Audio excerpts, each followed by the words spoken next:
Parte na marahil ng kulturang Pinoy ang tsismis. Nasa bahay ka man, eskwelahan, trabaho o kahit sa simbahan. Alam mong may nagaganap na tsismisan. Ikaw kabarangay, hilig mo rin bang makisali sa kultura ng tsismis? Dear Papa Dudut, itago niyo na lamang po ako sa pangalang Jade. 33 years old at gusto kong i-share sa inyo ang kwento namin ng mga kababata at katrabaho kong sina Ruby at Amber. Kaidaran ko rin. Sa chismis iikot ang kwento naming tatlo. Chismis na ang bitamina namin sa katawan, Papa Dudut. Kung sasakyan kami ay chismis ang magsisilbing gasolina namin. Malaki ang tulong ng chismis para sa aming pakikibaka sa pang-araw-araw. Ito ang nagsisilbing inspirasyon sa amin para bumangon at pumasok sa mga trabaho namin. Kung walang chismis, baka naligaw na kami ng landas. Alam naming chismis ang glue na nagdidikit sa aming magkakaibigang mga marites. Bata pa lamang ay mulat na kami sa chismis. Sa parehas na barangay kaming tatlo nakatira ni na Ruby at Amber. Sa bawat kalabog, sa bawat bahay sa barangay ay tumatakbo na kaming magkakaibigan papunta roon para malaman kung ano ang nangyayari.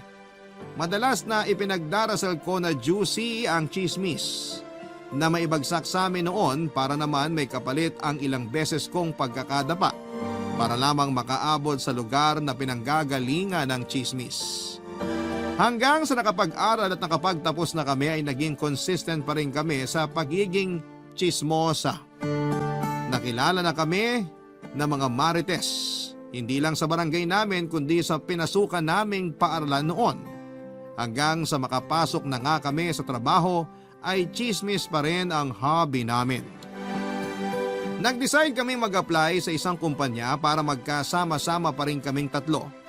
Hindi ko kasi ma-imagine ang buhay na hindi kasama sina Ruby at Amber dahil wala akong masyadong chemistry sa ibang mga nakakachismisan ko.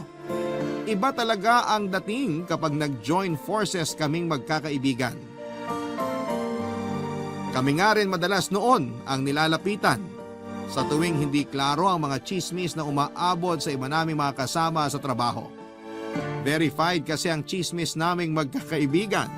Kaya tiwala ang mga kaopisina namin kapag nagmumula sa amin ang chismis. At pinanindigan nga namin ang tawag nila sa amin na patron saints ng chismis. Isang malaking responsibilidad yon na kailangan naming alagaan at panindigan, Papa Dudut.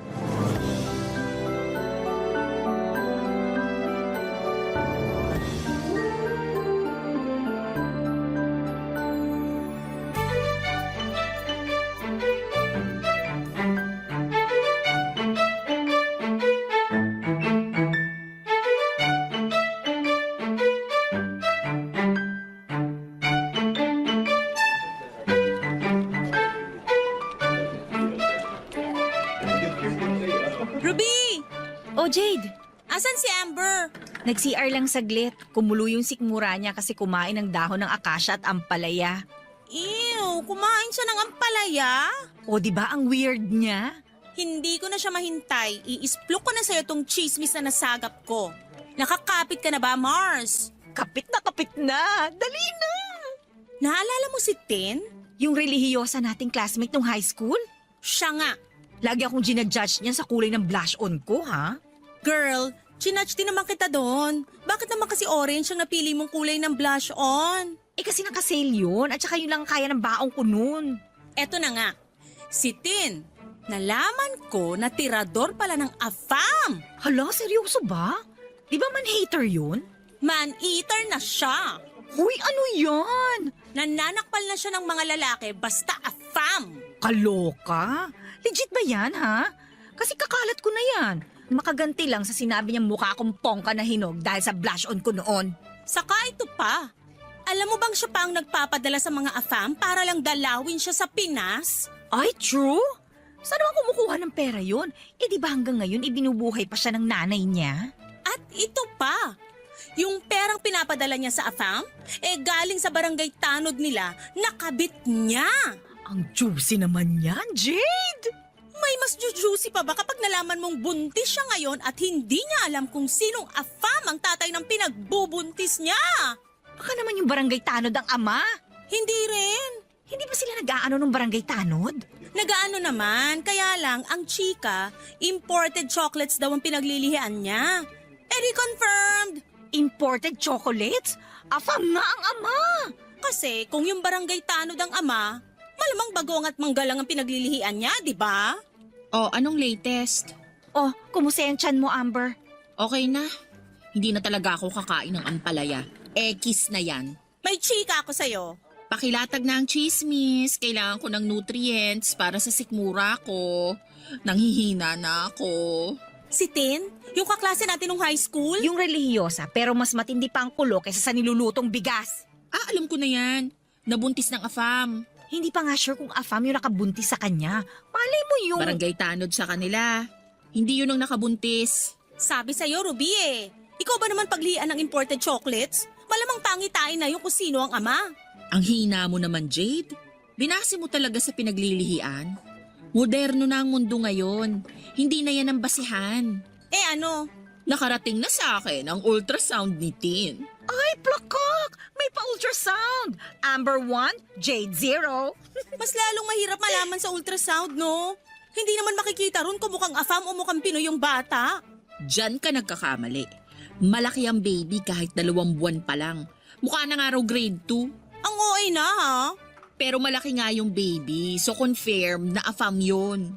Kung hindi man afam o yung barangay tanod, baka naman nasa lisihan ng kapre. Malaki, di ba? Ang saya talagang pag-usapan ng buhay ng iba. Ay, totoo. Gumiginhawa nga yung sikmura ko dahil sa chismis natin ngayon eh. Let's keep it up lang, mga sis. Hindi namin alam pero tuwing nakakasagap kami noon ng chismis ay lumalakas kami. Kapag lumipas naman ang 2 araw at wala kaming nasagap sa chismis ay nangihina kami at para kaming mao-ospital. Ganon kadependent ang mga katawan namin sa chismis. Lumobo na nga kaming 3 at nagkaroon ng maraming pekas. Sabi ng iba, yun daw ang senyales na naaabot na namin ang top level ng pagiging marites. Kahit na yung pekas naman namin ay dala ng peking rejuvenating cream na nabili namin sa online. Nung una ay napipikon pa nga kami sa tuwing kinakantsawang kami bilang mga marites sa trabaho namin. Hanggang sa nakasanayan na lang namin at nang tumagal, yung mga nang aasar na ang kusang lumalapit sa amin para makisagap ng latest chika. Kung magaganda lang daw kami, baka kami na ang kapalit ni na Iya Villana sa Chika Minute kapag hindi niya bet pumasok sa trabaho. Kinilig kaya kami sa mga sinabi nilang yon dahil feeling namin ay dekalidad na rin kami tulad ni Iya.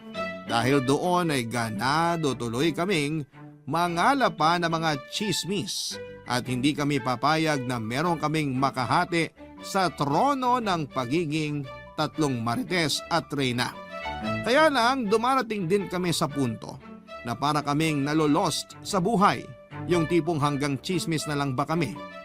Wala namang problema sa akin kung role ko sa buhay ay ang magpakalat ng chismis. Kaya lang minsan ay nadamay ako noon kapag nalulungkod sina Amber at Ruby. Siyempre bilang leader ay kinailangan ko mag-step up para pasayahin sila at gawin ang purpose namin sa buhay, ang maging mga dakilang mga marites. Hindi madali ang role na yon para sa amin at pinaliwanag ko naman sa kanila. Hindi lahat ay may talentong makasagap ng chismis. Hindi lahat ay binibiyayaan ng malilinis na tenga at matabil na dila. Kaya dapat namin yung gamitin sa chismis. Yon ang madalas kong ipaalala sa kanila. At pagkatapos noon, manunumbalik ang gana nila sa pakikipag-chismisan.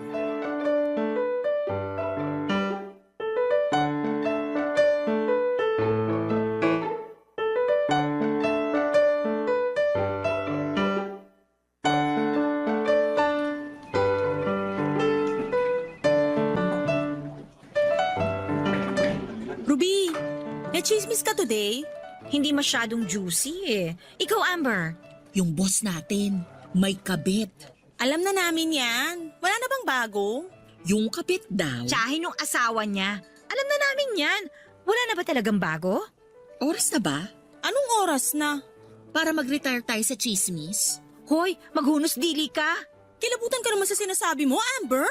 Sa wala nga tayong masagap na chismis. Halos lahat alam na natin. Bakit kaya ang tumal ngayon ng chismis? Baka dahil tag-ulan. May pamahiin ba na kapag tag-ulan nagtatago ang chismis dahil takot mabasa? Hula ko lang naman. Ang init ng ulo mo, ha? Sino bang hindi iinit ang ulo? Malapit na tayong mag-time out sa trabaho, pero wala pa tayong nasasagap na chismis. Nakailang balik na sa mesa ko si Leia. Bakit? Nakikisagap ng chismis. Sabi ko wala pa. Naku, dapat di mo sinabi kay Leia na wala tayong chismis. Di ka nag-iisip, Jade. Paano ko i-chismis tayo ni Leia sa iba na wala tayong kwentang mga marites? Alam mo ba kung gaano kasakit sa pride yun? Ilang taon na nating pinangangalagaan ang pagiging marites natin. Anong magagawa ko? Sa wala nga tayong chismis na matino ngayon. Oras na nga yata. Uy, wag kang ganyan, Ruby. Hindi pa ako ready bumaba ng trono natin. Mas masakit pa to sa break-up. Maging positive naman kayo. Bukas meron na yan. Abang lang tayo. Agahan kong pumasok sa office bukas. Ruby, dapat bantayan mo ang social media ng mga katrabaho natin. Check mo ron kung sino yung magpo-post ng madadrama. Lalo na yung magkakarelasyon dito sa office. Gumawa tayo ng intriga. Hindi tayo bababa sa trono natin. Ayan, ganyan dapat ang mindset. Sige, gagawin ko na lahat dito sa work yung pagsustalk sa Facebook. Huwag mo namang gawin dito sa office ang pang-i-stalk. Gawin mo sa bahay nyo. Mahuli ka pa niyan eh. Hindi na ako pinapasagap ng internet ang kapitbahay ko eh. Nagpalitan ng password ng wifi nila. Yan ba yung chismis mong nakikigamit ng panty ng nanay niya? Totoo naman eh. Nahuli ko na naka-low waist siyang pantalon. Alam kong panty ng nanay niya yung gamit niya. Worth it bang mawala ng internet para sa chismis na yon? Pati panty ng iba hindi mo pa pinalagpas. Ginawa ko lang ang responsibilidad ko sa lipunan. Oras na. Huwag namang ganyan, Jade. May ilalaban pa tayo bukas. Kung walang biyaya ngayon, bukas na bubuhos yan. Naisip ko, parang di naman nakakaganda kung kilala lang tayo bilang mga chismosa. Kailangan natin mag-level up.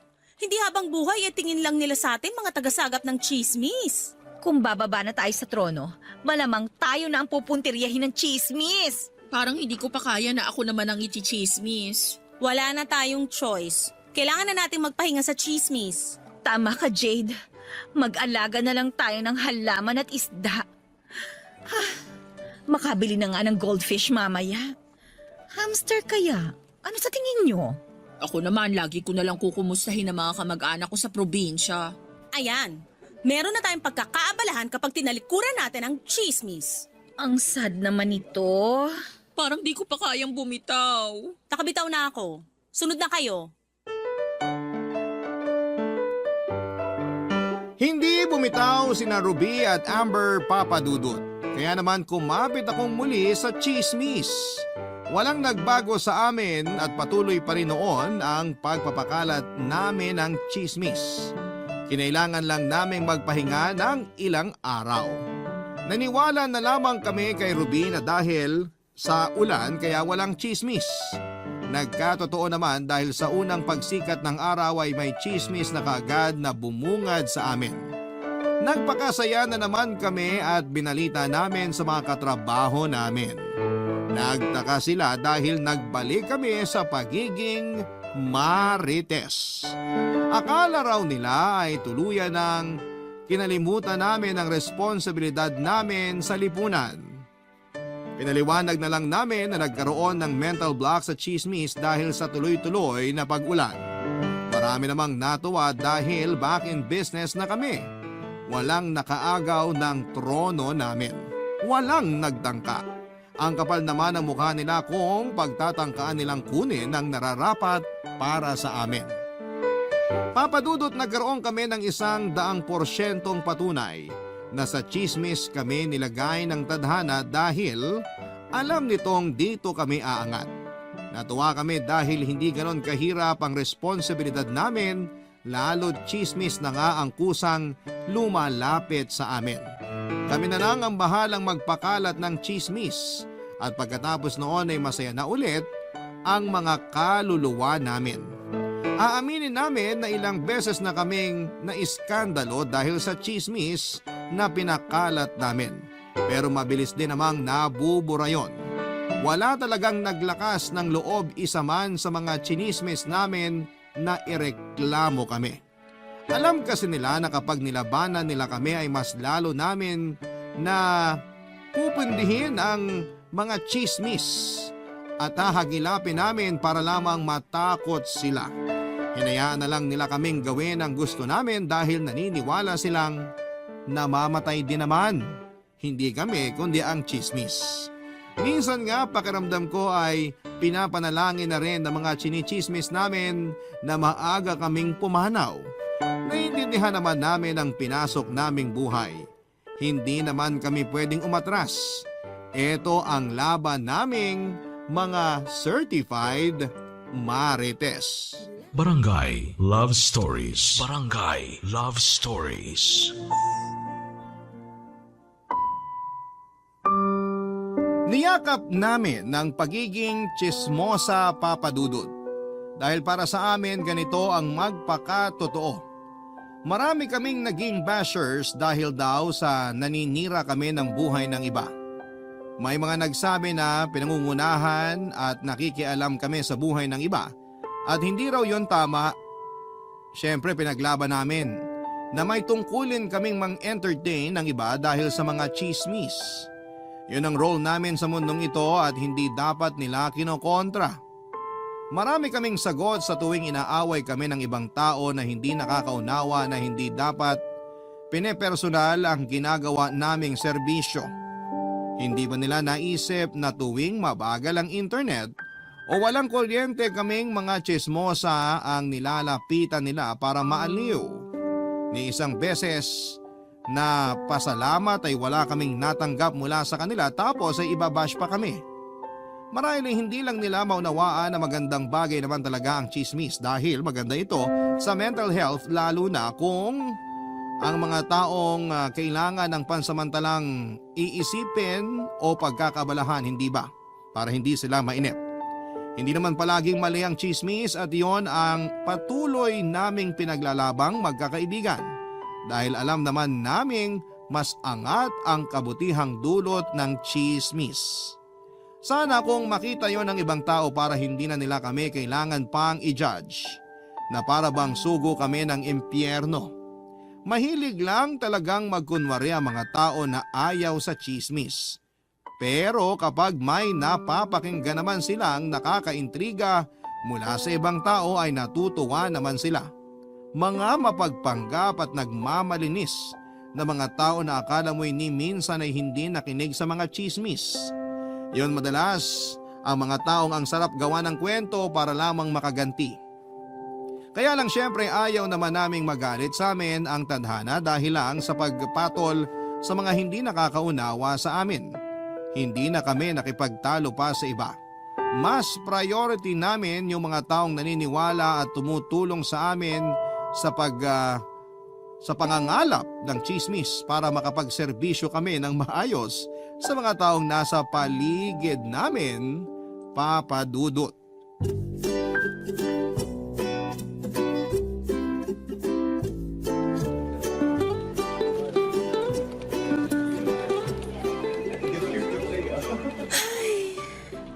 Ang fulfilling ng araw na to. Quality na chismis sana please ang laging dumating. Yung chismis na kahit ilang dekada nang lumipas, pag-uusapan pa rin. Ay, nakakatuwa na nakapaghatid tayo responsibly ng mga chismis ngayon. At konti lang ang pumalag sa mga chismis na ikinalat natin. Unti-unti natatanggap na sa lipunan ang malaking ambag ng chismis sa ating buhay. Plakak! Ilang buhay na rin ang nabago natin dahil sa chismis, hindi ba? Ay sobra. Naalala ko nung nagkahiwalay yung kapitbahay ko at yung jowa niya dahil sa akin.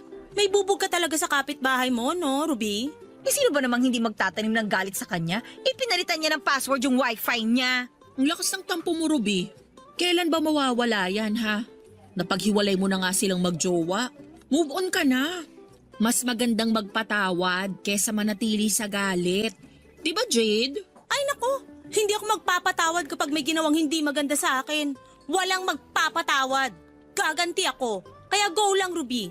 Naiintindihan ko kung bakit nasasarapan kang gumanti sa kapitbahay mo. Hindi lang naman to dahil sa pagganti, no? Sabi nga natin, di ba? Malaki ang responsibilidad nating mga chismosa sa mga nasasakupan natin. So pabor pa pala ng kapitbahay mo yung ginawa mong chismis sa kanila ng jowa niya? Ex-jowa na. Kakaawa kaya yung ex ng kapitbahay ko. Buti nga nagkahiwalay sila eh. Balang araw, magpapasalamat silang pareho sa akin. Lalo na yung ex ng kapitbahay ko. Ano bang nangyari? Hindi mo na kwento sa amin yan, ha? Eh paano yung kapitbahay ko kasi? May kaharotang ka-work niya at dinadala niya sa bahay niya kapag nag-out of town yung ex niya. Ilang beses ko kaya nahuli yun. Minsan hindi niya alam, binidyo ko. Ayun, pinadala ko dun sa ex niya. Alam ba na ikaw nagpadala ng video? Mamaya niyan pag initang kalalo ng kapitbahay mo. Maingat na marites si Tono. Siyempre gumamit ako ng dummy account at sinabi kong isa akong concerned citizen na napadaan lang. Ang galing ah. Di ka talaga pinaghihinalaan yan? True! Alam ko namang mataas ang IQ ko. Nahasa ng chismis, kaya nakapag-isip ako kagad ng paraan para hindi malaman na ako yung nagsumbong. Ang winner mo dyan, ha? Naniwala ba naman yung ex ng kapitbahay mo? Aba syempre, may ebidensya na eh. Kung hindi siya maniwala, wala na akong magagawa. Wala akong gamot sa pagiging tanga. Bad ka. Pinaghiwalay mo sila. Hoy, hindi sila para sa isa't isa, no? Ako naging daan para makita nila yon. Hindi talaga sila bagay sa isa't isa, mga te. Kumusta naman yung ex ng kapitbahay mo? May balita ka pa ba? Nakakausap ko sa dami account ko. Kinumusta ko. Sabi niya mas okay na raw siya ngayon kesa nung dati. Tama lang daw ang desisyon niya makipaghiwalay para may chance pa siyang makita yung the one para sa kanya. Nakaka-proud ka, Ruby. Hindi lahat ng tao ay kaya makialam sa relasyon ng iba. Eh paano kung yung mga sunod na mapaghiwalay mo ay para naman pala sa isa't isa? Ay, di naman mag-sorry. Tsaka, tao lang ako. Nagkakamali rin. Di ba?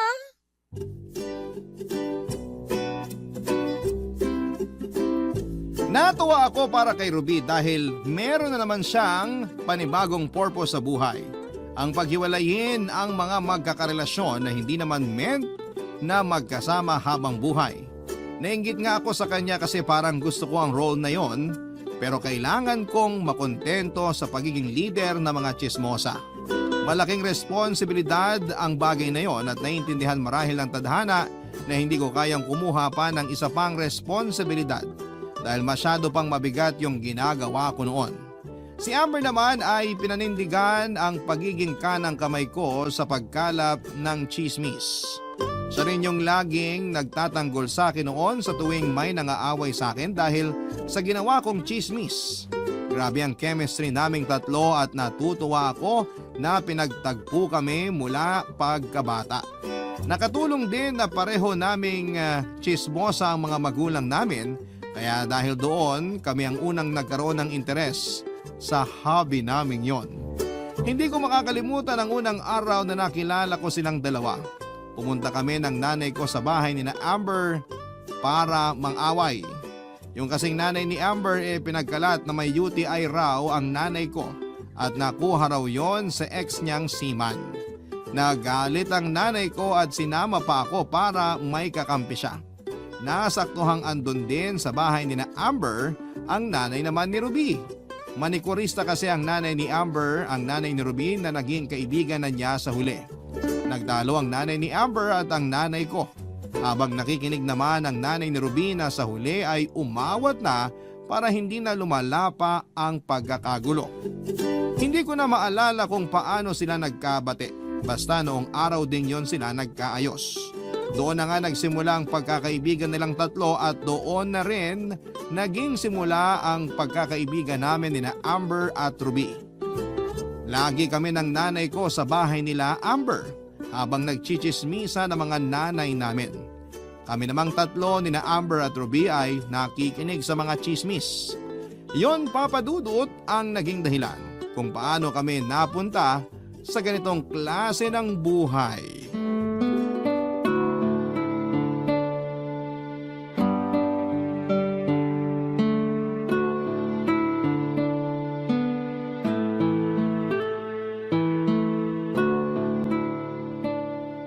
Amber, Ano yun? may sasabihin ako sa'yo. Chismis ba yan? Hintayin natin si Ruby. Kailangan ko lang kasi ng advice. Teka, hindi yan chismis? Mukhang seryoso ka ah. Ay, nagkaroon tuloy ako ng problema sa relasyon ko. Kay Felix? Malamang, meron pa ba ako ibang karelasyon? Nagtatanong lang, ang init ng ulo mo ah. Sino ba namang hindi iinit ang ulo? Ay, pakiramdam ko kasi may kabit siya. Baka naman nag-overthink ka lang. Normal yan sa mga malapit ng ikasal gaya mo. Napapraning ka lang. Hindi ba kapraningan yung nagpalit siya ng password sa cellphone niya at Facebook nang di nagsasabi sa akin? Ay, alam mo ang password ng Facebook at cellphone niya? Sana all. Malamang, yun kaya ang sikreto ng matibay na relasyon. Dapat alam mo ang password ng jowa mo. So alam din niya yung password sa cellphone at Facebook mo. Syempre hindi. Kasi kailangan niyang pairalin yung tiwala niya sa akin, di ba? Tapos ikaw wala kang tiwala sa kanya. Bakit pa parang mas kinakampihan mo pa siya? Eh ako nga tong niloloko niya. Hindi pa naman confirmed kung niloloko ka nga ni Felix. Eh bakit siya nagpalit ng password? Baka lang nakalimutan niya yung dating password niya tapos maglalagin siya sa ibang computer. Ganyan. Kaya nag-change password. Normal naman na yan. Si Ruby nga monthly kung magpalit ng password. Malala ang pagiging makakalimutin. Eh di sana tinanong niya sa akin kung nakalimutan niya, di ba? Memorize ko by heart ang password niya. Sana napapraning ka lang. Sana nga. Pero iba talaga kutob ko eh. Bukod sa password, ano pa kasi yung napansin mo? Lagi na siyang naliligo. Parang normal lang naman yung maligo lagi. Mare, ibahin mo si Felix. Mula nung naging kami, swerte na kung makaligo siya ng 4 na beses sa isang linggo. Ngayon kasi araw-araw na eh. Di ba nakakapraning? Gusto lang niyang maging mabango. At ito pa, lagi na siyang nagsusot ng sapatos tuwing lumalabas siya. Lagi lang kaya siyang nakatsinelas. Ultimo kasal ng kapatid niya, nakatsinelas siya. Nag-promise siya sa sarili niya na hindi siya magsasapatos dahil gusto niya laging nakakahinga yung mga paa niya. Lahat ng tao pwedeng magbago ng nakasanayan o gusto. Mas lalo akong napraning sa sinabi mo eh. Eh di ibig sabihin pala, nagbago na rin siya ng feelings para sa akin? May bago na siyang gusto? Hindi naman ganun. Ay nako, mali ang naisip mo sa sinabi ko. Para ako nanghihina dahil sa problema ko kay Felix. Wala ka pa namang problema kay Felix. Siguro may mga pagbabago lang din talaga siya sa sarili niya. Oh, ayan ka na naman. Nakakapraning yung sinasabi mo.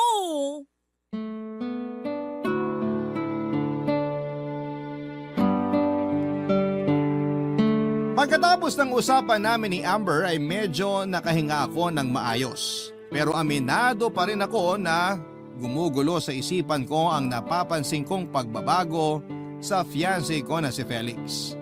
Kahit nga dumating na noon si Ruby at sobrang juicy ng chismis niya ay hindi pa rin ako napasaya. Napansin naman ni Amber yon at kinausap akong muli papadudot. Nakisali na rin sa usapan si Ruby.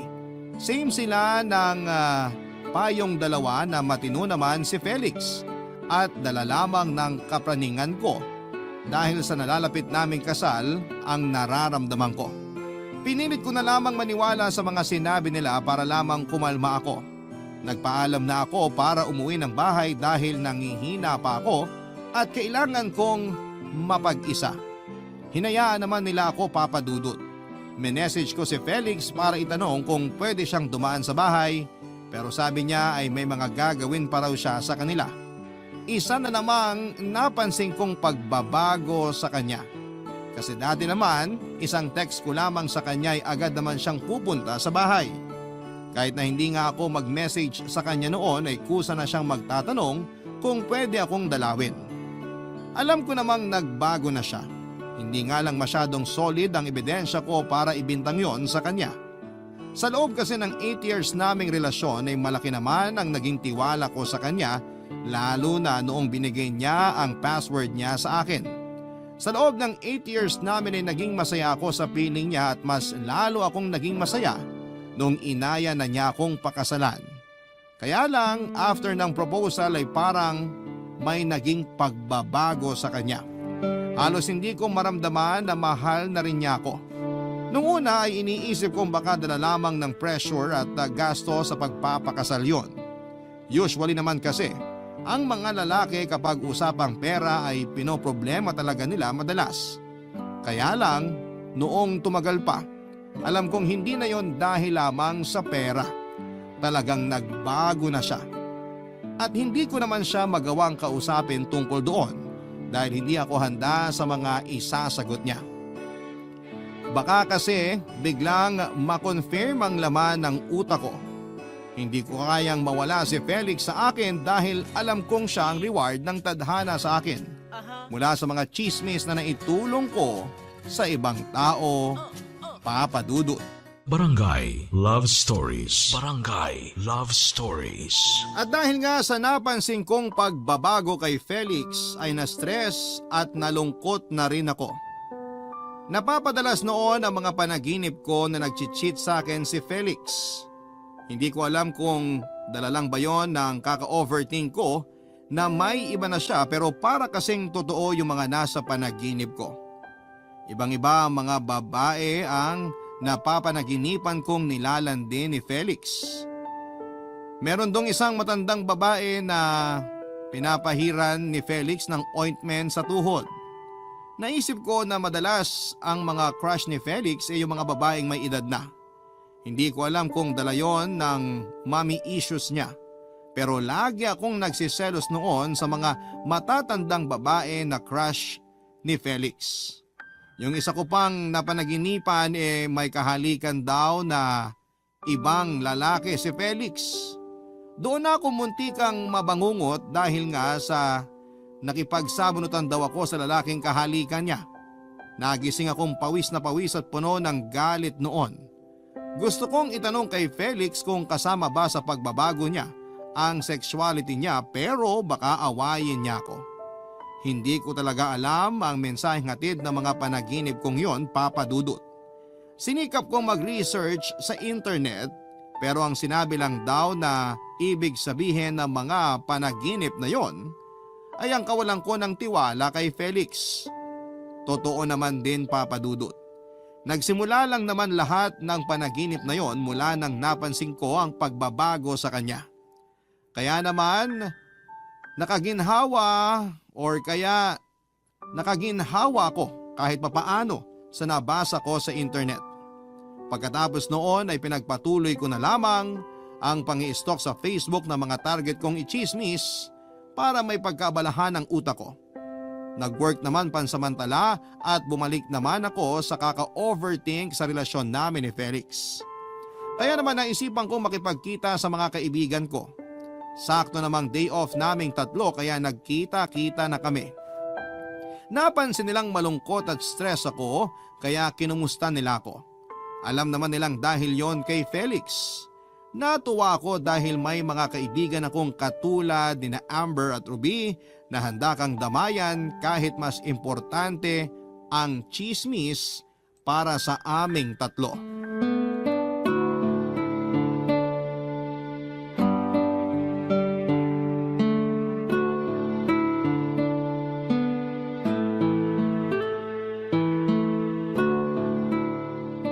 Huwag mo masyadong dibdibin yung panaginip mo.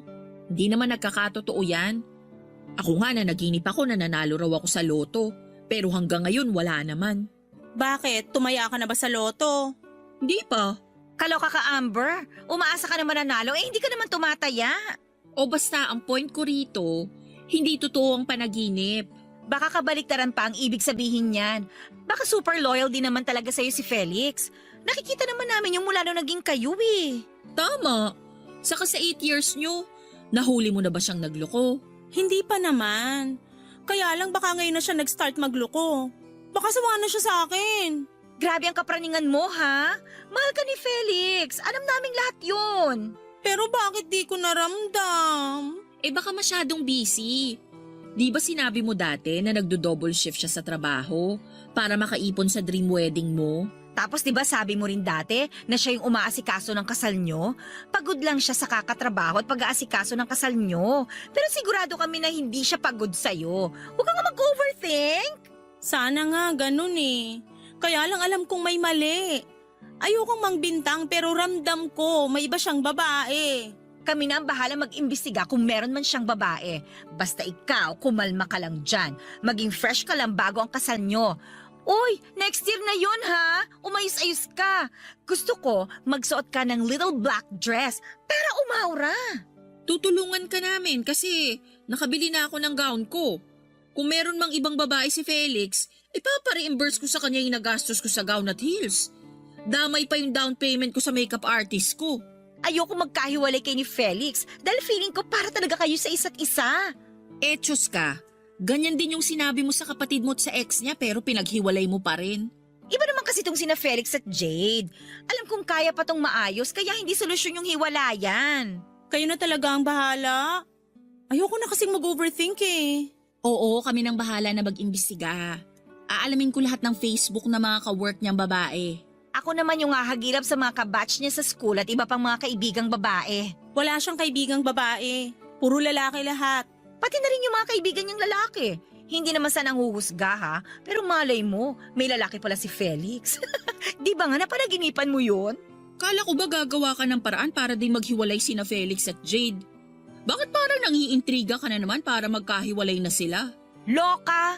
Gusto ko lang ilatag ang mga pwedeng nangyayari sa sitwasyon nila ni Felix. Lahat kasi posible. Basta gawin niyo lahat ng pwedeng gawin para malaman ko yung totoo. Ayaw mo ba kasing diretsahin na lang si Felix? Hindi ko kaya. Baka iwan niya ako. Saka wag muna no. Hanggat wala sa mga kamay natin ang ebidensya, hindi pwedeng kumprontahin ni Jade si Felix. Malamang hindi yun aamin. Saka na kapag nakuha na natin lahat ng proof kung may kabit siya. Handa na ba ang puso mo kapag nalaman mo meron siyang iba, Jade? Paghahandaan. Pinasa ko na sa mga kaibigan ko ang pag-iimbestiga tungkol kay Felix. Sa aming tatlo, ako ang pinakamagaling na mag-imbestiga. Pero sa pagkakataong yon, parang wala akong kakayanan na gawin ang bagay na yon. Masyadong personal ang investigasyon para sa akin at baka mapangunahan ako ng emosyon at magkamali pa ng makukuhang mga detalye. Saka baka hindi ko rin kayanin pa kapag may nalaman akong hindi maganda tungkol kay Felix. Kaya mas mabuting ang mga kaibigan ko na lamang ang gumawa noon. Pinayuhan naman nila akong mag-focus muna sa chismis at personal na buhay ng iba para hindi ako mapraning. Baka makagulo rin kasi ako sa investigasyon nila, lalo't pakialamera pa naman ako.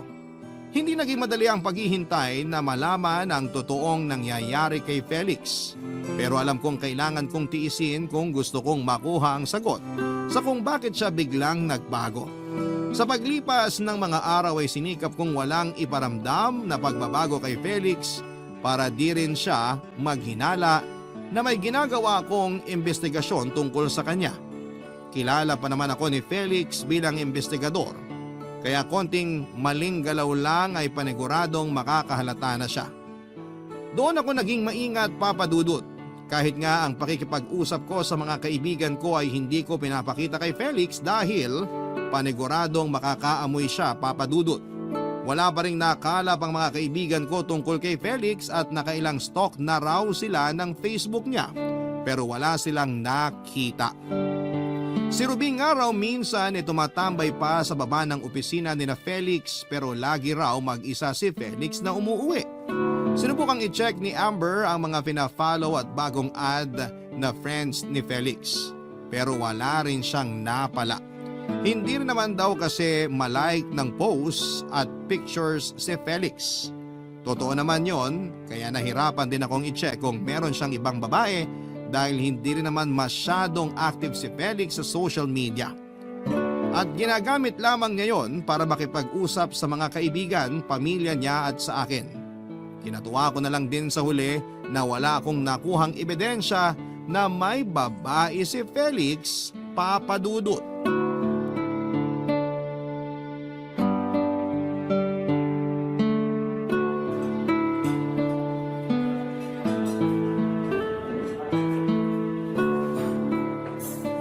Thank you, Amber, sa pag-iimbestiga kay Felix, ha? Alam ko hindi kayo nakapag-focus ni Ruby sa mga chismis. Pero sobrang thank you kasi nakatulong kayo para mawala ang kapraningan ko. Wala yun. Ano ka ba? Masaya lang din ako na makakatulog ka na ng maayos at hindi ka na mapapraning kakaisip kung may babae o lalaki si Felix. Basta confirm na wala ngang iba si Felix. Babae man o lalaki. Ang saya ko! Anong oras kaya makakarating si Ruby? Malilate daw ng konti. Kinuha pa yung pinalaundry niya. Sakto. Bakit sakto? Kasi hindi ko alam kung paano ko to sasabihin sa iyo eh. Kinakabahan naman ako sa'yo, Amber. Magagalit ba ako sa sasabihin mo? Mas masasaktan siguro. Ano yun? Sabihin mo na. Si Ruby kasi. Anong meron kay Ruby? Nakita ko sila ni Felix na pumasok sa isang hotel. Baka nagkasalubong lang doon. Kasama mo ba si Felix na nag-hotel this week? Hindi. Magkasama sila na nag-book ng kwarto. Sigurado ako. Sumunod ako eh. Kung gusto mo, sasamahan kita sa hotel na yun para maniwala ka. Pwede nating ipacheck ang CCTV o kaya yung guestbook. May kilala ko ron. Bakit ngayon mo lang to sinasabi sa akin? Hindi ko alam paano sasabihin sa'yo kasi lagi nating kasama si Ruby. Paano ko siya haharapin ngayon? Anong sasabihin ko sa kanya? Basta wag mo lang akong idadamay dyan ha. Kunwari hindi galing sa akin yan. Aalis na ako. Uy, teka, alis ka na. Huwag mo naman akong iwang mag-isa kasama si Ruby. Hindi ko alam paano siya haharapin. Andyan na siya. Sorry Jade, pero naibigay ko naman yung impormasyon na kailangan mo. Kung gusto mo, pwede kitang samahan dun sa hotel na sinasabi ko para ipakita sa yung ebidensya. O aalis na ako ha. Bye! Amber! Amber, sandali! Oh, ano nangyari kay Amber? Di man lang ako pinansin. Nagmamadali pang umalis. Nag-away ba kayo? Medyo nagkatampuhan lang. Napikon yata sa joke ko kaya nagmadaling umalis. Ayaw mo na siya. Typical na Amber, no? Ang bilis mapikon pero kapag siya naman ang aasar, G na G! Oo nga eh. Typical na Amber. Umorder ka na ba? O kumain na kayo ni Amber? Nagkape lang kami. Ikaw, order ka na. Jade, babalik pa ba si Amber? Mukhang hindi na. Bakit? Mabuti naman. May kailangan kasi akong sabihin sa'yo. Tungkol saan? Hindi ko alam kung maniniwala ka pero alam ko na kung sino ang kabit ni Felix. May kabit si Felix? Akala ko ba wala? Last week ko lang nakumpirma. Naalala mo ba nung pumunta sa Batangas si Amber 2 weeks ago? Di ba may out-of-town meeting din nun si Felix? Naalala ko na. Silang dalawa ang magkasama sa isang resort sa Batangas. Pwede kitang samahan dun sa resort na yon para ma-check yung CCTV at guestbook nila. May kilala ko dun. Totoo ba talaga to? Hindi rin ako makapaniwala nung una. Pero nung pinakita sa akin yung CCTV footage ng kakilala ko, dun ko na nakumpirma. Sasamahan kita kung gusto mo. Kaya mo ba akong samahan na kausapin si Amber tungkol dito? Sorry Jade ha, hindi ko kaya eh. Paki-promise na lang sa akin na hindi mo sasabihin sa kanya na galing sa akin yung impormasyon na to ha. O paano, alis na muna ako ha. May kailangan pa pala akong asikasuhin eh. Agad na tumayo si Ruby para umalis na.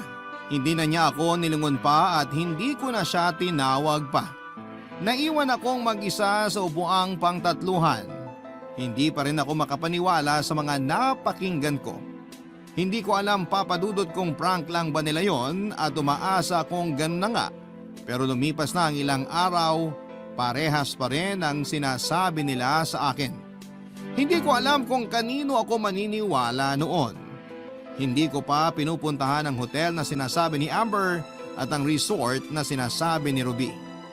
Naguluhan po ako sa mga nangyayari na maski si Felix hindi ko magawang harapin at kausapin. Napansin ni Felix na aligaga at balisa na ako. Hindi ko na maitago sa kanya ang totoong nararamdaman ko pero mas pinili kong wag munang magsalita kahit gaano pa karami ang impormasyon na tumatakbo sa isipan ko. Hindi ko na alam noon kung sino ang papaniwalaan, papadudot. Hindi ko iniwasan sina Ruby at Amber para hindi sila makahalata na may alam ako sa mga nangyayari. Sa pagitan naman nilang dalawa ay maayos pa rin silang nagkakausap. Nakakasama ko pa nga sila sa tsismisa na parang walang nangyari. Kaya lang ay nag-ingat na ako sa kanilang pareho. Hindi ko pa rin alam kung sino sa kanila ang totoong kabit ni Felix. Nagsimula na rin ako mag-imbestiga. Mali ko kasi na nasasabi ko sa kanilang dalawa ang mga alam ko tungkol kay Felix. Kaya madali lang silang nakakaiwas at nakakapagtago ng sikreto. Hindi ko pinahalata sa kanila ang ginagawa ko. Binawi kong muli ang kapangyarihan ko bilang leader ng mga Marites at aalamin ko na kung sino sa kanilang dalawa ang totoong kabit ni Felix. Papa Dudut, mga kabarangay, pwede rin kayong magsabi kung sino ang sa tingin ninyo sa dalawang kaibigan ko ang nagsasabi ng totoo. Sino sa kanila ang totoong kabit? Baka sakaling makatulong kayo dahil sa ngayon ay mag-isa kong hinaharap ang lahat ng problema at kalungkutan.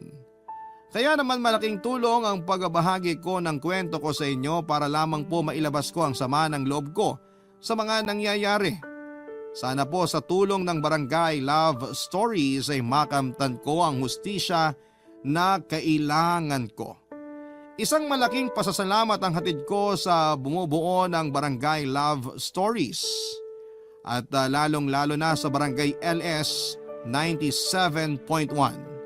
Muli maraming salamat po. Ako ang inyong kabarangay forever, Jade. Minahal ko na si Lulu at minahal ko na rin ang sarili ko. Ang relasyon namin ni Lulu ang masasabi kong pinakamagandang desisyon na ginawa ko sa buhay ko. Wala akong pagsisisi na niyakap ko na sa wakas kung sino ako.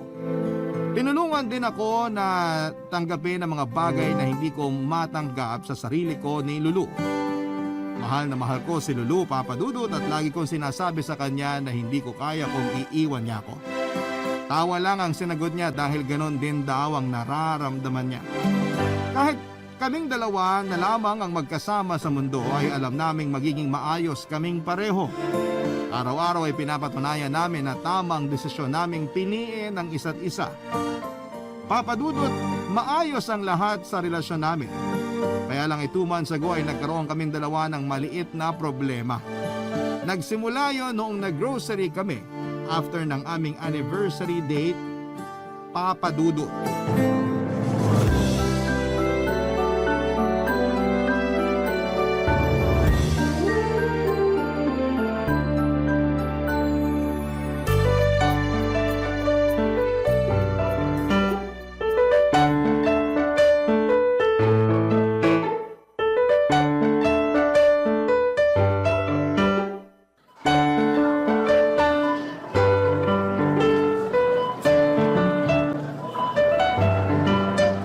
Ganito na ba talaga pag tumatanda, Lulu?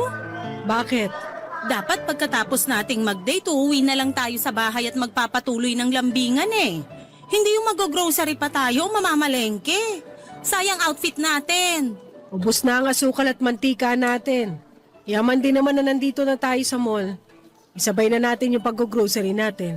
Wala na rin pala tayong liniment. Kakabili lang natin last week ah. Alam mo namang napapadalas na ang pag-atake ng rayuma ko.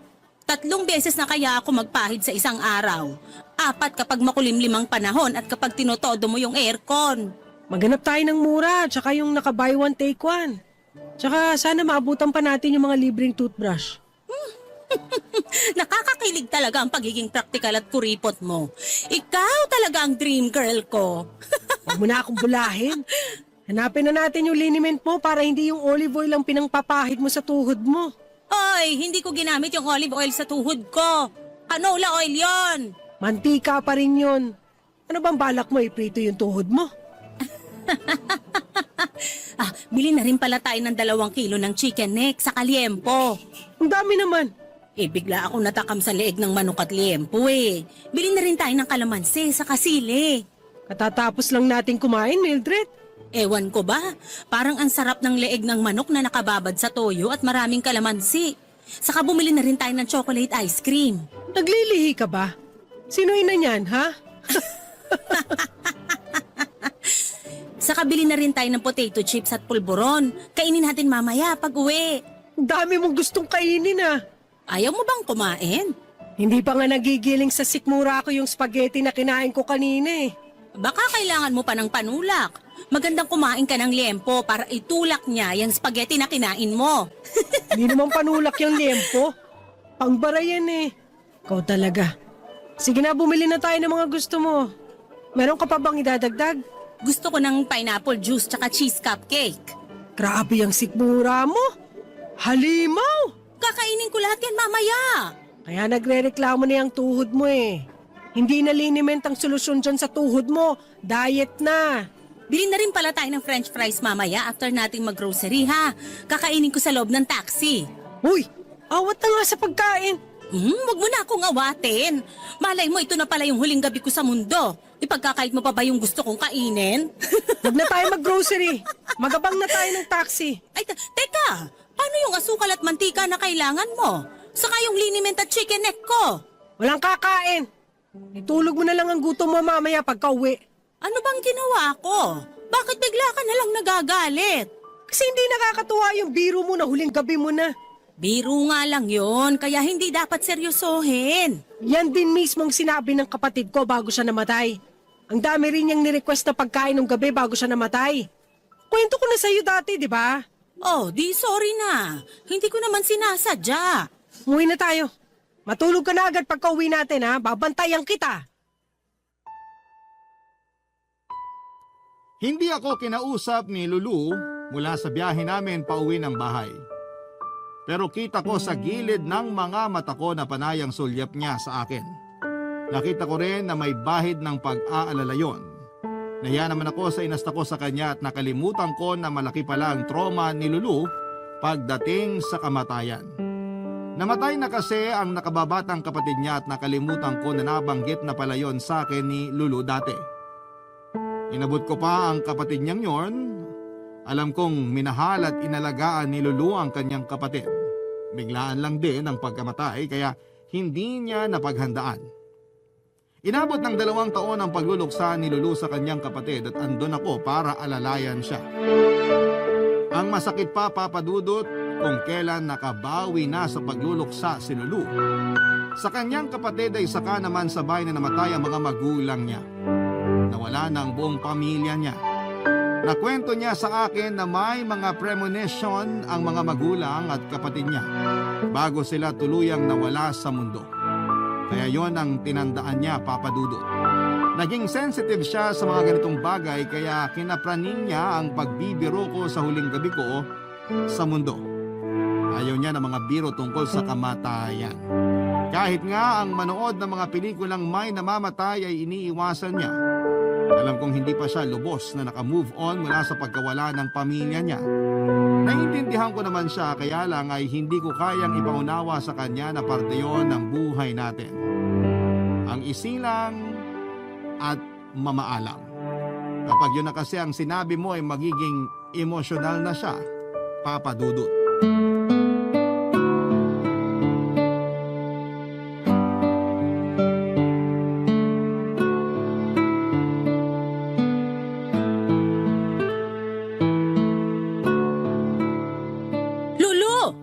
Bakit? Halika sa labas, dali! Bakit ba? May malaking mariposa sa labas ng bahay. Ang ganda! Ngayon lang ako nakakita ng ganong kalaki na mariposa. Itaboy mo! Itaboy mo! Ha? Bakit? Palatandaan niya na may mamamatay. Hindi naman. Dumapo lang sa hardin natin kasi ang gaganda ng tubo ng mga bulaklak natin. Itaboy mo! Lulu! Hindi ka na naman naniniwala, no? Wala namang kasing kinalaman ng mariposa sa kamatayan. Na-attract lang yan sa bulaklak at saka Sa probinsya namin, kapag may bisita kayong mariposa, ibig sabihin may mamamatay. Ilang beses na yun nagkatotoo. Yung 2 tiyahin ko at lolo ko namatay sila isang araw pagkatapos kaming dalawin ng mariposa. Bata pa ako na pero natatandaan ko pa. Marami naman kasing mariposa sa probinsya. Sa kamalay mo dahil na rin sa edad nila. Kaya kailangan na nilang mamaalam. Ayaw mo talaga maniwala, no? Ayoko lang na ma-stress ka sa kakaisip sa kung sino yung next na mamamatay. Maganda nga may pahiwatig na para mabilis kumakontra ang kamatayan.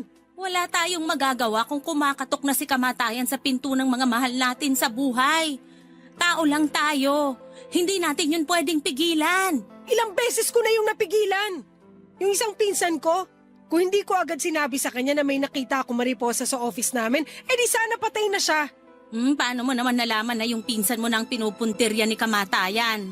Bigla ko lang siyang naisip nung nakita ko yung mariposa na yon. Tinawagan ko siya agad.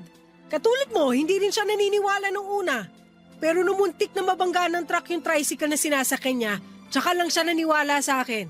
Nagkataon lang yon. Bahala ka nga dyan. Kung ayaw mo maniwala, bahala ka. Tsaka ikaw naman na nakakita ng mariposa eh. Kung ayaw mo i-check ang pamilya mo, pasensyahan na lang. Iniisip mo ba na isa sa pamilya ko ang mamamatay? Bakit naman hindi? Sabi mo nga, di ba? Wala tayong magagawa kapag kumatok na sa pintuan si kamatayan. Iba kasi yung iniisip mong isa sa pamilya ko yung mamamatay kesa sa natural lang na mangyayari na may mamamatay sa kanila. Tanggapin mo na lang na may mamamatay sa kanila.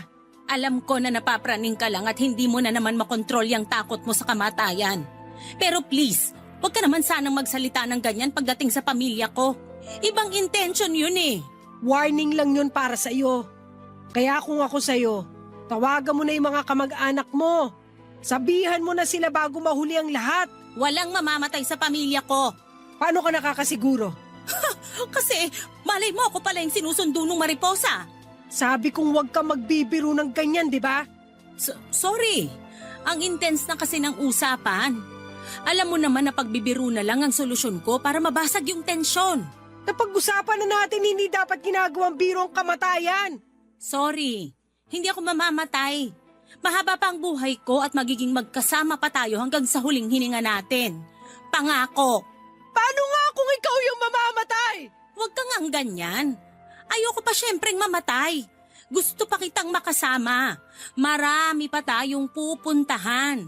Marami pa tayong liniment na ipapahid. Ayan! Ayan! Dinadaan mo na naman sa biro ang lahat! Nahirapan akong pakalmahin si Lulu, Papa Dudut. Kasalanan ko rin naman kasi. Alam ko na ngang praning na siya pagdating sa kamatayan tapos ay nagawa ko pa siyang biruin. Nakasanayan ko na kasi yon lalo na kapag puno na ng tensyon ang usapan. Ayaw ko rin naman kasing pag-usapan ng kamatayan kaya dinadaan ko madalas sa pagbibiro. Kaya lang ay maling tao si Lulu para biruin. Nagkulong siya sa kwarto at hindi niya ako pinapasok.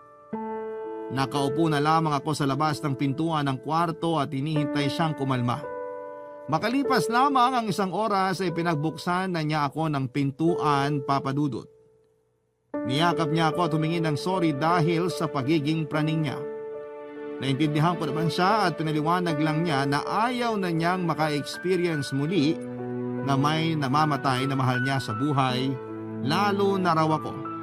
Hindi niya raw ma-imagine ang buhay niya kapag nawala ako. Nagkaiyakan na kaming pareho dahil ganon din naman ang iniisip ko. Nagkaayos kami noon at saka nagpa siyang matulog na, Papa Dudut. Kahit nakahiga na kaming pareho sa madilim naming kwarto ay hindi pa rin kami makatulog. Hindi lang kami nag-uusap pero alam naming gising pa ang isa't isa. Ramdam ko noon na panayang sulyap sa akin ni Lulu para i-check kung humihinga pa ba ako. Hinayaan ko naman siyang gawin yon kung doon siya mapapanatag. Para mas higit pa siyang mapanatag ay niyakap ko siya at saka hinalikan sa noo. Binulungan ko siya at sinabing hindi ako papayag na kunin ni kamatayan. Natawa na lamang siya pero alam kong nakampante siya sa mga sinabi ko. Niyakap niya ako ng mahigpit at saka sinabi kung gaano niya ako kamahal.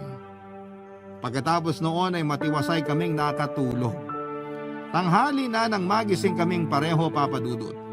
Nawala na ang tensyon sa pagitan namin at nakangiti na rin si Lulu sa wakas. Pero kita ko pa rin sa mga mata niya, Papa Dudut, ang takot na baka nga merong mamatay na mahal niya sa buhay. Barangay Love Stories. Barangay Love Stories. Ang akala ko, Papa Dudut, ay magiging okay na si Lulu, pero nagkamali ako. Mas lumala ang kapraningan niya pagdating sa kamatayan. Ultimo bangaw na nakita niyang pumasok sa bahay ay pinag-isipan pa niya ng hindi maganda. Sinabi niya na bangaw daw ang isa sa mga senyales na merong mamamatay. Sinagot ko siya at sinabing tanda lang yon na maraming dumi ng aso at pusa sa paligid ng bahay namin. At lagi niyang nakakaligtaang isarado ang bintana. Nagalit siya nang bigyan ko ng mas makatotohanang dahilan ang pagpasok ng bangaw sa bahay. Hindi niya ako inimik noon. Nakita ko na napapadalas na rin ang pagdarasal niya 3 beses sa loob ng isang araw.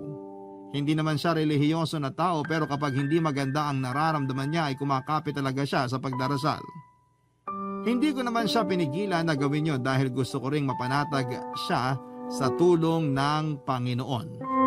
Kaya lang ay hindi ko na rin siya maintindihan sa ibang mga ginagawa niya para lang makontra ang iniisip niyang kamatayan sa isa sa mga mahal namin sa buhay. Hindi ko na nga rin magawang magbiro sa kanya kahit na hindi tungkol sa kamatayan. Lagi na lang seryoso ang usapan namin sa takot na matrigger ko ang kapraningan niya. Kapag alam ko, Papa Dudut, na may napapansin na siyang kakaiba noon sa paligid, agad ko nang sinusubukang mag-isip ng pwede naming pag-usapan. Lagi na lang akong nakabantay sa mga mata niya at sa pang-amoy niya. Lagi kasi niyang iniisip na may naaamoy siyang kandila pero wala naman akong naaamoy. Kahit ako, aaminin kong nakakadala na rin ang takot na nararamdaman niya. Hindi na rin ako makapali or mapakali sa tuwing meron siyang bagong napapansin sa paligid niya. Dahil hindi niya ako makulit noon sa kapraningan niya, mga kamag-anak na niya sa probinsya ang kinakausap niyang madalas, Papa Dudut.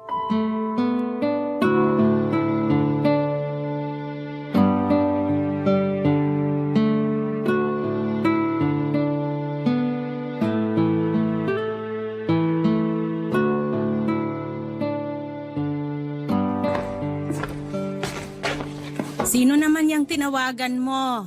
Yung tsahin ko, kinukumusta ko lang. Kinumusta mo o binalaan mo na naman? Pareho. Lulo naman. Masama bang maging concerned sa mga kamag-anak ko? Dapat nga pasalamatan nila ako eh. Bakit ka nila pasasalamatan? Dahil tinatakot mo sila? Hindi mo kagaya mga kamag-anak ko. Pareho kaming naniniwala sa mga ganito. Sila mismo ang naka-experience ng mga kinukwento ko sa'yo. Mas maganda siguro na hindi lahat ng napapansin mo sa paligid mo, kinababahala mo na agad. Tansyahin mo muna bago mo warningan ng iba. Kasi kahit naka-experience na sila ng mga sinasabi mo, nakakapagdala pa rin yan sa kanila ng takot. At least makakapaghanda sila. Hinahanda mo sa di naman mangyayari. Hindi pa mangyayari. Sa pagkakasabi mo, parang gusto mo talaga na may mangyari eh.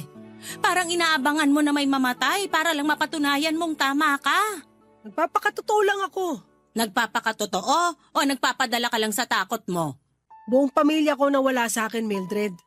Palibasa sa'yo, buhay pa lahat. Alam kong natroma ka sa pagkamatay ng mga magulang at kapatid mo. 1,000,000 beses kong sasabihin sa'yo na naiintindihan kita. Kaya lang dapat hindi mo ibase yung nangyari noon sa kung paano ka gagalaw ngayon. Hindi porke nangyari noon, mauulit din ngayon. Paano hindi ko pagbabasihan ng nakaraan yun ang naging guide ko para makapaghanda sa ngayon? Ay, bahala ka na. Tatawagan ko si Tita Marion. Oy, di ba siya yung may sakit sa puso? Oo, kaya nga tatawagan ko siya para balaan. At sa tingin mo maganda sa puso niya na sabihan mo ng mga ganyan? May sakit na nga sa puso tapos matanda na. Combo yan pag nagkataon. Tatanungin ko muna kung ayos ang BP niya at saka ko sasabihin. Traidor ang atake sa puso. Huwag mong subukan. Paano kung siya pala yung mamamatay? Hindi makakayanan ng konsensya ko na hindi siya balaan sa mangyayari. Baka sa gawin mo'y mapaga pa ang kamatayan niya. Tigil ka na, please. Ipapasabi ko na lang sa anak niya. Ganon din lang. Mananakot ka pa rin. Paano kung si Tita Marion na pala yung next na mamamatay? Paano kung hindi? O baka yung asawa niya yung mamamatay? 93 years old na yun eh. Lulu, walang mamamatay. Huwag mong tablahin ang trabaho ni kamatayan. Anong gusto mong gawin ko? Maging kampante lang? Kahit may signs na merong mamamatay? Paano kung yung iniisip mong signs pala nagkataon lang? Walang nagkakataon sa kamatayan. Alam mo, bahala ka na. Sige, tawagan mo lahat ng kamag-anak mo. Takutin mo silang lahat. Talaga? After ko tawagan ang mga kamag-anak ko, tatawagan ko naman ang mga kamag-anak mo.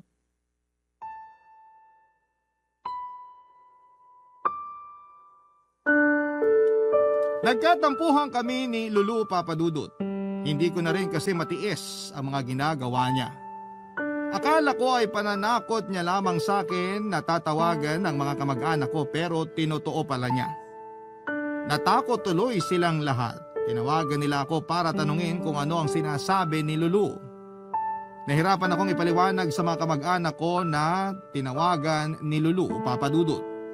Katulad ko sila na hindi naniniwala sa mga premonition pagdating sa kamatayan. Nakahanap tuloy ako ng kakampi sa piling ng mga kamag-anak ko pero syempre nasa side pa rin ako ni Lulu. Gusto ko pa rin magkasundo kami kaya naman sinikap kong ipaliwanag na dala lang yon ng takot ni Lulu na may mamatay dahil nga na-trauma na siya sa mga nangyari sa pamilya niya. Naintindihan naman yun ng mga kamag-anak ko, Papadudut, at nabawasan ang kaba nila sa mga binalita ni Lulu.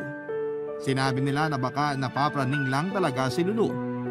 Sinuggest din nila na magpatingin na sa psychiatrist si Lulu para magamot na ang trauma niya. Naisip ko na rin yon, kaya lang ay hindi ko alam kung paano yon sasabihin sa kanya dahil baka ma-offend siya. Papadudut, inaliw ko si Lulu para makalimutan muna niya ang stress na nararamdaman niya sa mga nakikita niyang signs o premonitions. Nakisama naman siya dahil pagod na rin daw siya sa kakaisip kung sino ang susunod na mamamatay. Napansin ko talaga ang malaking pagbabago kay Lulu. Nalungkot at nasaktan ako dahil sa napapansin ko sa kanya pero wala naman akong ibang magawa kundi ang suportahan siya at tulungan siyang magbawas ng stress. Inaya ko siyang mag-date kahit na walang okasyon. Lagi ko na lang siyang inilalabas noon para lang mawalan siya ng oras na mag-overthink. Nangyayari kasi madalas yon kapag nasa bahay lamang kami. Kaya hanggat maaari iniiwas ko siyang magstay sa bahay ng matagal. Naglalakad-lakad kami madalas sa barangay namin kapag kapos sa budget pang pasyal. Ayos na yon para mabawasan ang iniisip niya. Kaya lang ay inabot na rin hanggang sa pagtulog niya ang takot niya. Isang gabi bigla na lamang siyang nagising at umiiyak. Ginising niya ako para ikwento ang nangyari sa kanyang panaginip.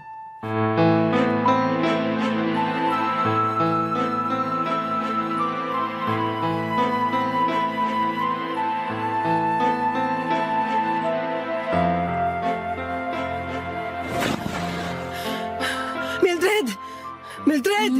Umising ka! Ano yon? Ang sama ng panaginip ko.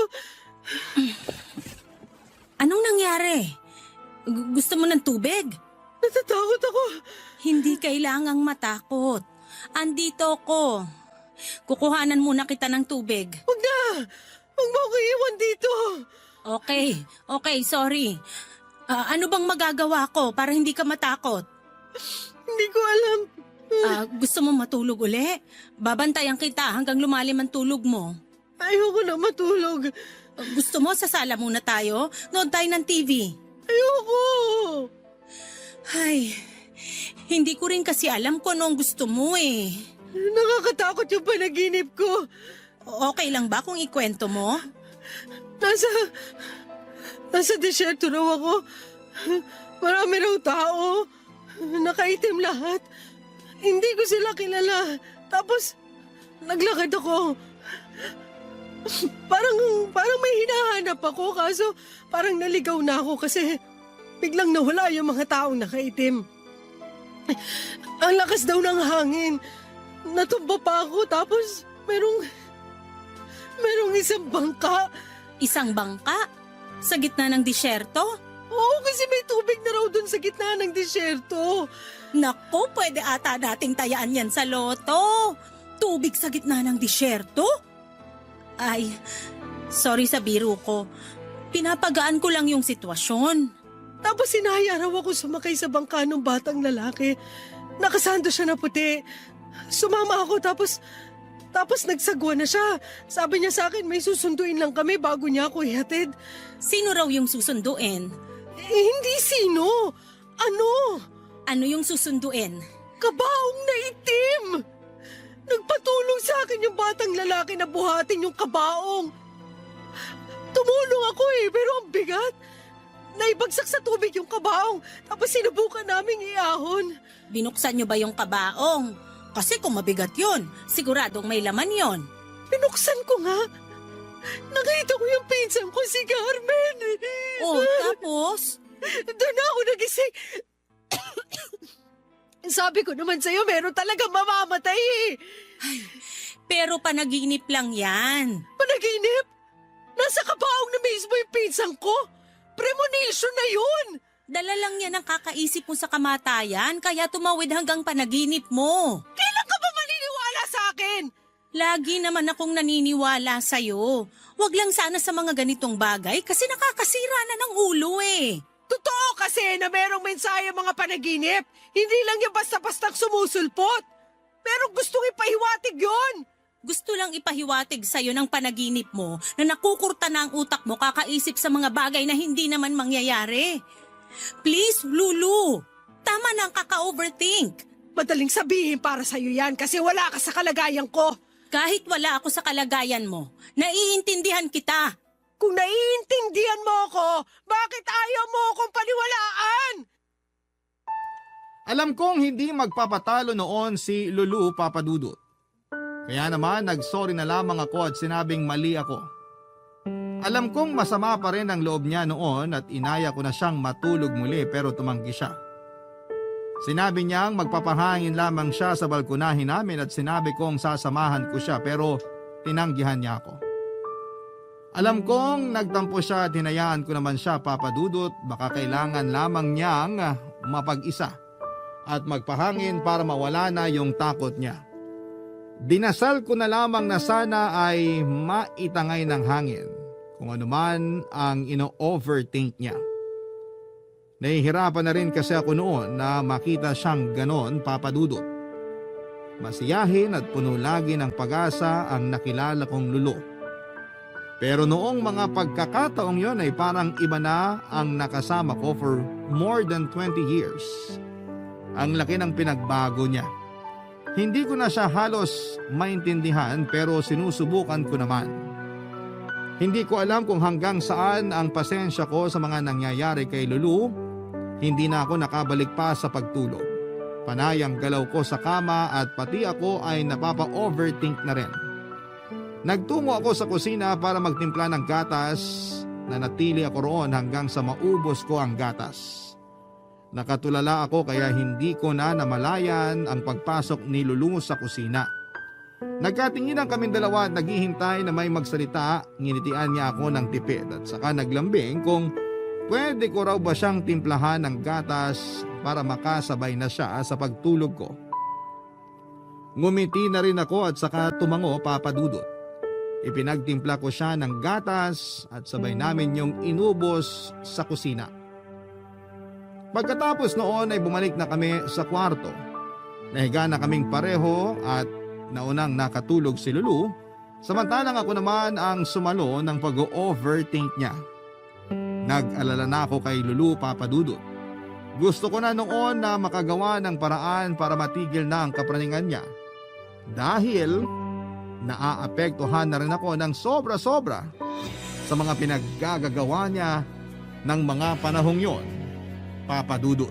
Barangay Love Stories. Barangay Love Stories. Nagkaroon ng gap ang relasyon namin ni Lulu dahil sa mga nangyayari sa kanya Papadudut. Ipinagpatuloy pa rin niya ang pag-overthink at lahat ng makita niyang kakaiba sa paligid ay inuugnay niya kaagad sa kamatayan. Kahit ang mga bulaklak na dama di noche na nadaanan namin ay kinakatakutan pa niya. Sign daw ang amoy ng dama di noche na merong mamamatay. Samantalang panahon yon ang pagbunga ng bulaklak ng dama di noche. Napailing na lamang ako sa mga iniisip niya Papadudut. Hindi ko na rin siya kinontra pero hindi ko rin naman siya pinanigan ng buo. Pinakinggan ko lamang siya Papadudut. Sa ganong paraan ay nababalanse ko pa rin ang sarili ko at aaminin ko Sa kakakinig ko sa mga kapraningan ni Lulu ay nahawa na rin ako. Ino-overthink ko na rin kapag nakakakita ako noon ng bangaw o itim na damit. Dahil yun madalas noon ang isinisiksik sa utak ko ni Lulu na tanda na meron daw na mamamatay. Hindi naman talaga ako mapagpaniwala sa mga ganito. Pero ikaw ba naman ang may makasamang praning na praning sa mga senyales o premonition? Hindi ba't magagaya ka na rin? Papa Dudut, panay pa rin ang tawag ni Lulu sa mga kamag-anak niya para mangumusta at manakot. Ako na yung mismong naaawa sa mga kamag-anak niya na nahawa na rin sa kapraningan niya. Sinabihan ko na mga kamag-anak ko na huwag nang sagutin ang tawag ni Lulu kapag tinatawagan na sila. Kahit sila ay ayaw na rin talagang sagutin ang mga tawag ni Lulu kahit na hindi ko pa raw sila pagsabihan. Natatakot na rin sila sa mga sinasabi ni Lulu at hindi na yon nakakatulong sa buhay nila. Nagpasalamat na lamang ako sa mga kamag-anak ko sa pangunawa at pagpapasensya kay Lulu, Papa Dudut. Inihingi ko na lang sa kanila ng sabayan kong ipagdasal ang mga nangyayari sa karelasyon ko ng mga panahong yon, Papa Dudut.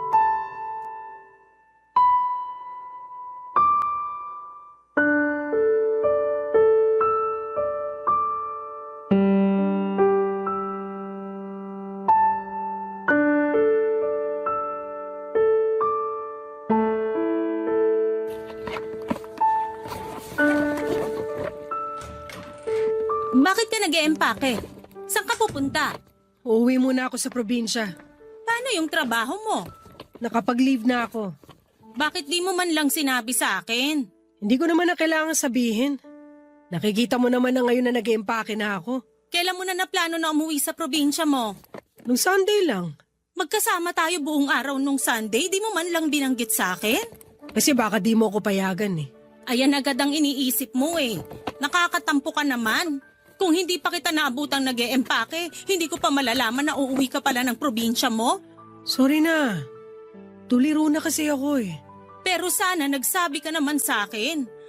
Ako nga bibili lang ng balot sa kanto, magpapaalam pa ako sa'yo eh. Baka nga kasi pigilan mo ko. Kahit naman pigilan kita, hindi ka pa rin papaawat. Alam mo naman pala. Huwag mo na ako sermonan. Nakalahati ko na yung ine-empake ko eh. Kailan ang balik mo? 9 days lang ako ron tapos uuwi na ako agad. Bakit ka pa pupunta ron? Ano bang kailangan mong asikasuhin? Babantayan ko lang yung mga kamag-anak ko. Lalo na si Carmen. Nag-worry ako sa kanya eh.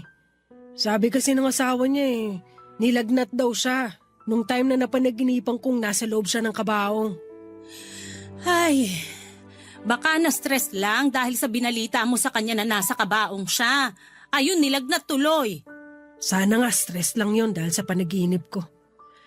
Ay, sorry kung nadadamay kita sa stress ha. Kaya nga uwi na lang muna ako para makahinga ka rin dito. Pwede naman akong sumama sa'yo. Hindi na. Alam kong nasa-stress ka na masyado sa akin. Ramdam ko naman yun. Pero gusto kitang samahan. Dito ka na lang. Magbantay ka na lang sa bahay. Uuwi rin naman ako. Tsaka para makahinga na rin ang utak mo sa kaka-overthink sa akin. Sigurado ka na ba talaga sa gagawin mo? Kasi pwede namang magbakasyon na lang tayo sa Tagaytay para makarelax ka rin. Hindi ako marerelax hanggat hindi ko nakikitang ayos lang ang mga kamag-anak ko. Hindi na ba sapat na tinatawagan mo sila lagi para kamustahin? Hindi pa rin sapat yun sa akin eh. Mas lalo kung hindi mapapakali kung hindi ko sila nakikita. Ay, o sige na nga. Basta mag-iingat ka ron. Magsabi ka kung gusto mo magpasundo, ha? Ako nang bahala sa sarili ko. Pagbalik ko rito, babawi ako sa'yo. Tsaka gusto ko na rin makibanding sa mga kamag-anak ko. Ilang taon na rin kasi mula nung huli ako umuwi ron. Ilang taon ka nang hindi nagawi ron tapos pananakot pa ang bungad mo sa kanila. Hindi mo katulad ng mga kamag-anak ko, no? Hindi sila mabilis matakot. Gusto pa nga nila na sinasabihan sila ng mga ganito eh para makapaganda sila. Paano ba mapaghahandaan ng kamatayan? Siguro, sisimulan mong iparamdam sa mga mahal mo sa buhay na importante sila at mahalaga sila sa'yo. Okay, basta ha. Kahit anong mangyari, mahal kita at mahalaga ka sa akin. Ikaw na ang buhay ko. Kinikilabutan naman ako sa'yo. Baka naman mamaya ikaw pala tong mamamatay. Oo, baka ako nga. Tapos iiwan mo pa ako ngayon. Mildred! Joke lang. Sige na mag-impake ka na dyan. Ihahanda ko na lang ang kakainin natin. Nagtungo na ako sa kusina para ipagluto si Lulu ng makakain niya bago siya bumiyahe. Nalungkot ako na aalis siya, Papa Dudut. Hindi kasi ako sanay na malayo kay Lulu ng higit 5 araw. Pero kung kailangan niya yung gawin para sa ikakapanatag ng isipan niya ay hahayaan ko na lamang siya. Tulong na rin yon para hindi magiba noon ang relasyon namin. Kasi kung hindi pa niya maayos ang mga naiisip niya ay baka magkasira na kaming dalawa. Mabilis lang din natapos sa pag-iimpake si Lulu at naligo na siya at saka nag-ayos. Saktong pagkatapos niyang mag-ayos ay nakaluto na rin ako ng ulam namin. Pinagsaluhan namin ang sarsyadong isda at pritong talong. Paborito yon ni Lulu. Pinagtimpla ko rin siya ng iced tea at masaya kaming nagkwentuhan at nagbilinan ng mga dapat gawin sa bahay habang wala siya. Nagkape kaming dalawa sa balkonahe bago ko siya hinatid papunta sa terminal. Nalungkot talaga ako noong sumakay na siya ng bus.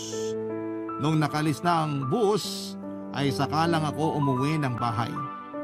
Nanibago ako na mag-isa ako sa bahay pero aaminin kong medyo nakahinga naman ang utak ko. Baka nga kailangan lang namin ng space para makapag-isip-isip din.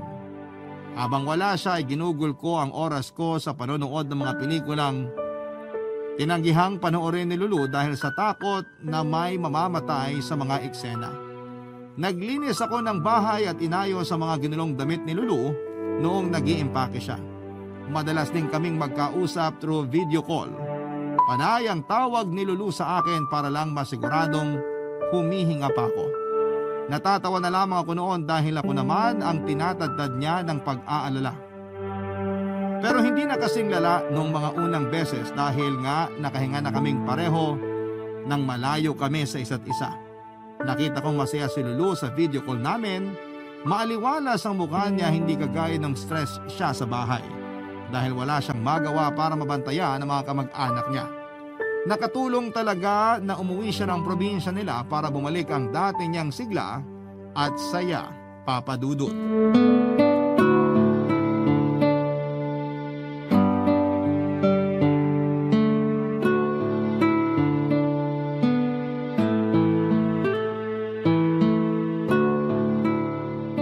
Kumusta ka dyan?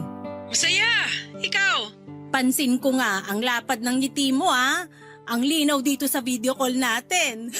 Kanina kasi pinagluto ako ng tsahin ko ng pansit bihon at bibingka na maraming itlog na pula. Kainggit naman. Ayan mo, pag-uwi ko ipagdadala kita. Sana pala sumama ka rito, no? Para may kasama akong umuubos ng mga pinagluluto nila sa akin. Ikaw kasi ayaw mo Nananabahan na ako. Hindi na kasya yung mga baong kong pantalon. Kaya nakahiram na lang ako ng duster sa mga pinsang ko. Kamusta pala yung pinsan mong si Carmen? Ayos naman. Lagi ko siyang katabi sa pagtulog para mabantayan ko siya. Parang inagaw ko na nga siya sa asawa niya Gumitna ka na lang sa kanilang mag-asawa kapag matutulog.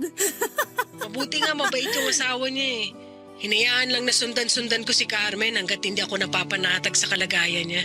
Kamusta naman ang kalagayan ni Carmen? Nawala na yung lagnat niya nung dumating ako. Sinamahan ko na rin siya magpa-check up para lang sure na wala siyang ibang sakit. Kamusta yung resulta ng check-up niya? Mild na UTI lang. Malayo sa bituka. Tingnan mo na kapraningan mo. Umuwi ka na rito. Ayos naman pala sila dyan. Sa Sabado na lang. Na-enjoy ko pa rito Na-miss ko talaga sila. Para ulit akong bumalik sa pagkabata. Magkakasama kami magpipinsan sa isang bahay. Tapos yung mga tsahin naman namin, kahit ang tatanda na inaasikaso pa rin kami. Lalo na ako. O sige na, kung gusto mo mag-extend pa dyan, pwede naman. Basta masaya ka. Hindi na ako mag-e-extend. Uwi na ako sa Sabado. Namimiss na kita Miss na rin kita. Namimiss ko na yung amoy laway mong buhok tuwing gigising ako sa umaga. Ang bango ng unan mo ngayon. Nakakapanibago. Ang bastos mo talaga sa akin. Sa susunod na magbakasyon ka dyan, sama na ako ha? Gusto mo bang magpasko rito sa susunod? Pwede naman, hanggang bagong taon. Natakam ako dun sa bibingkang maraming itlog na pula eh. Kapag natikman mo pa yung suma nila na may keso, naku, baka gusto mo na lang tumira rito. Pwede naman.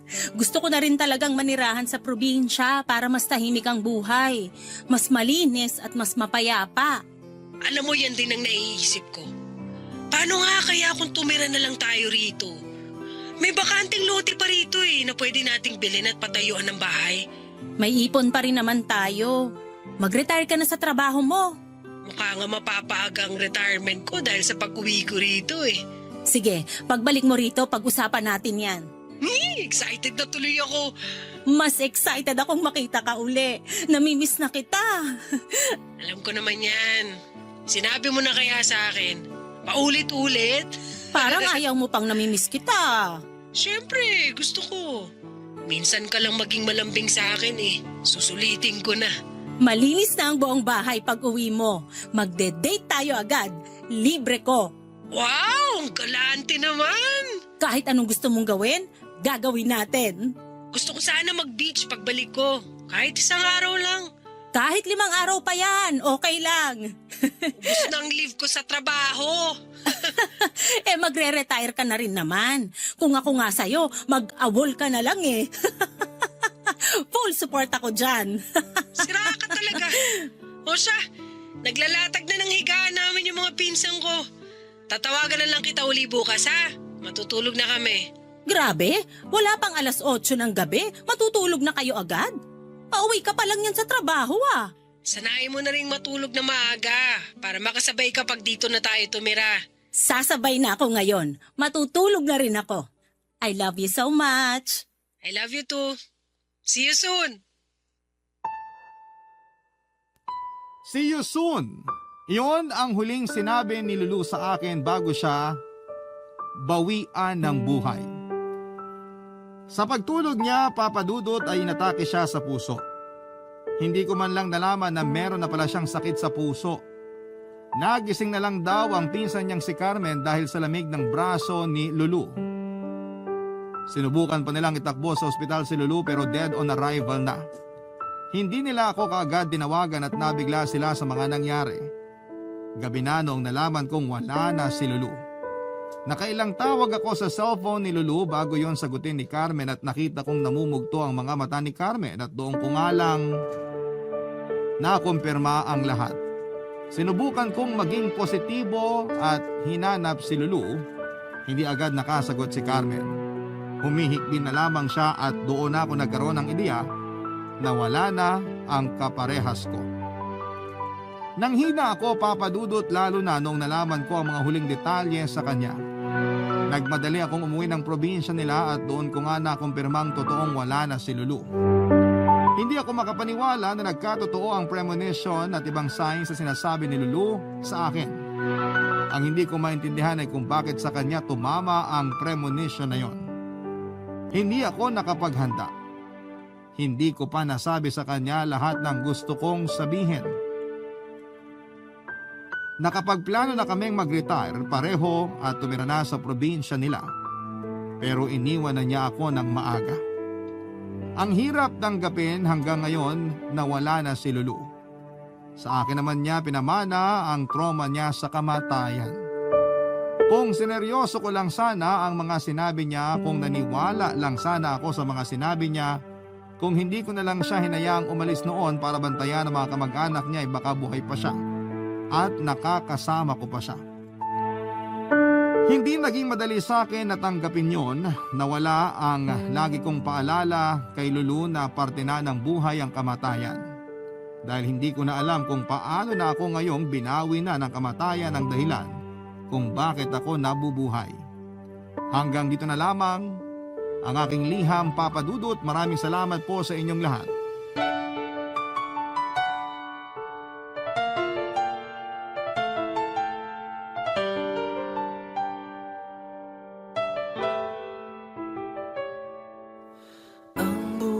Ay mahiwaga, laging may lungkot at saya. sa Papa Dudut Stories. Laging may karamay ka.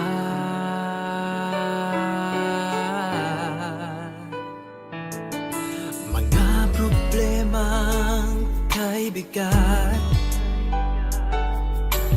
dito ay pakikinggan ka.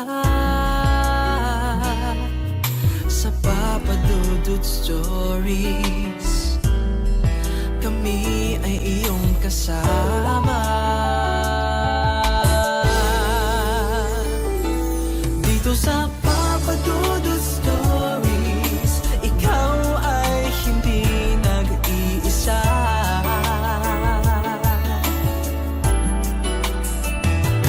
Dito sa Papa Dudut Stories, may nagmamahal sa'yo.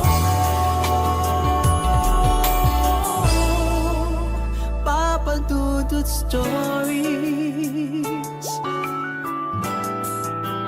Papa Dudut Stories,